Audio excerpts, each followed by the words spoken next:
ভাল্লুকের শরীরে পচন ধরার ঘটনায় ময়মনসিংহ নগরের জয়নুল আবেদিন উদ্যানের মিনি চিড়িয়াখানাটি সিলগালা করা হয়েছে।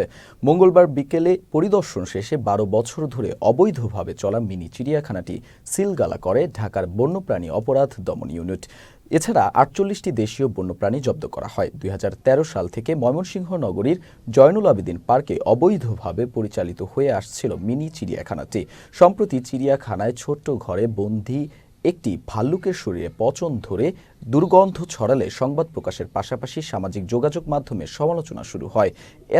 এতে ঢাকার বন্যপ্রাণী অপরাধ দমন ইউনিট পরিদর্শনে এসে পরিবেশ দেখে ক্ষোভ প্রকাশ করেন। চিড়িয়াখানাটি বন্ধের সিলগালা করার জন্য আদেশ দেন এবং পাশাপাশি নিয়ম বহির্ভূতভাবে রাখা ৪৮টি দেশীয় প্রাণী জব্দ করেন এবং আইনগত ব্যবস্থা গ্রহণ করার জন্য জানান। দেশীয় বন্যপ্রাণীগুলো তো আমরা জব্দ করে নিয়ে যাচ্ছি। ২ নাম্বার, এখানে পরিবেশটা আসলে খুবই অস্বাস্থ্যকর, যে সেটা দেশি হোক বিদেশি হোক, যে কোনো বন্যপ্রাণীর জন্য আসলে খুবই অস্বাস্থ্যকর।